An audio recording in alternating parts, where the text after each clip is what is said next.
Imagine stepping into a medieval village on the last night of October. The air is cold, mist curls through the fields, and the only light comes from flickering torches and distant bonfires. People whisper that tonight, the boundary between the living and the dead is thin. This isn't the Halloween we know today, with plastic pumpkins and candy.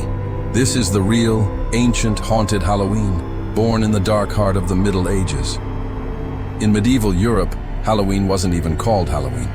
It was known as All Hallows' Eve, the night before All Saints' Day. But its roots stretch far deeper, into the pagan Celtic festival of Samhain. This was a night when people believed that spirits roamed freely through the world. It marked the end of the harvest and the beginning of winter, the season of death, cold, and darkness. People thought the souls of the dead returned to visit their homes, and not all of them were friendly. To protect themselves, villagers would light massive bonfires on the hills, hoping the flames would scare away wandering spirits. They would place candles in their windows, believing the light could guide good souls home and drive evil ones away. And if the wind howled outside your medieval cottage, that wasn't just the weather. It was said to be the whisper of the dead, calling out from the mist. In some parts of Britain, people even rang church bells throughout the night to keep demons and witches at bay. Can you imagine the sound of those bells, echoing through the fog? It must have been terrifying and comforting all at once. It was so intense that King Henry VIII eventually banned overnight bell ringing because it kept entire villages awake. But by then, Halloween had already become a night unlike any other. A strange mix of fear, fire, faith, and fun. One of the forgotten medieval traditions was something called Punky Night. This was a celebration of light, a festival of lanterns. Long before pumpkins ever reached Europe, people carved grotesque faces into turnips and beets. They hollowed them out, placed candles inside, and set them on fence posts or windowsills. These eerie, flickering lanterns were said to scare off witches and spirits wandering the countryside.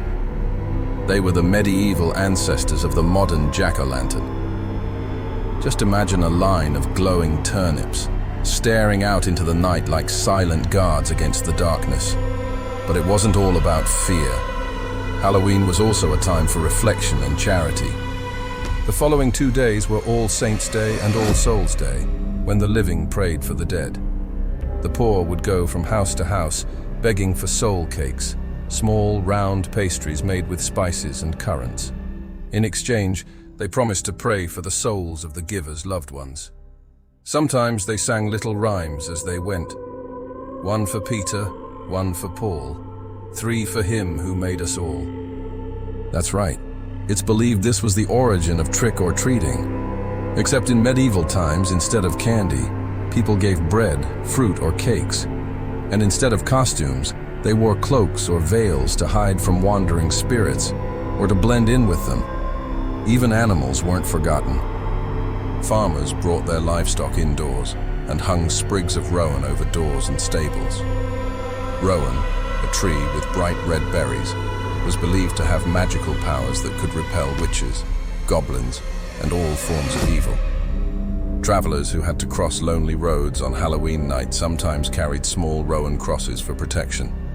In a world without electricity, where superstition filled the gaps left by science, these small rituals gave people comfort, a sense of control over the unknown. And if you've ever wondered why Halloween feels so mysterious, just look outside on a late October morning. The fog rolls in, thick and low, especially in the valleys of medieval England. To the people of that time, it wasn't just weather. It was a veil between worlds, a sign that the spirits were close. The mist seemed to rise from the earth itself, as if the dead were breathing beneath the soil. Even nature seemed to join in the haunting. Across meadows and hedges, the landscape was covered with spiderwebs, glistening with dew. People back then didn't know they came from young spiders.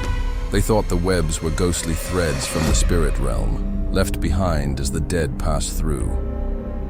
It's no wonder cobwebs became one of Halloween's lasting symbols of eeriness. As the bonfires burned low and the chants faded, Halloween marked the turning point of the year. The harvest was in, the days were shorter, and the long, hard winter was approaching. It was a time of both gratitude and fear, relief for the food gathered, but anxiety for the cold and hunger that lay ahead. In those days, Halloween wasn't about costumes or candy. It was about survival, remembrance, and respect for forces beyond human control. It was a night when people faced the darkness, both outside and within, and found light in faith, fire, and community.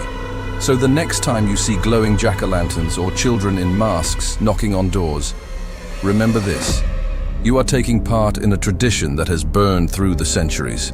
From ancient Celtic bonfires, through medieval fog and church bells, all the way to the modern Halloween we know today. A night that began with fear, but continues because of fascination. Because deep down, we all love a little mystery. We all love a little darkness. And every October, when the nights grow long, we still feel that same chill the medieval villagers did 1,000 years ago. If you enjoyed this journey into the haunted history of Halloween, hit that subscribe button and join me again for more forgotten stories from our mysterious past. Because the ghosts of history are always waiting to be heard,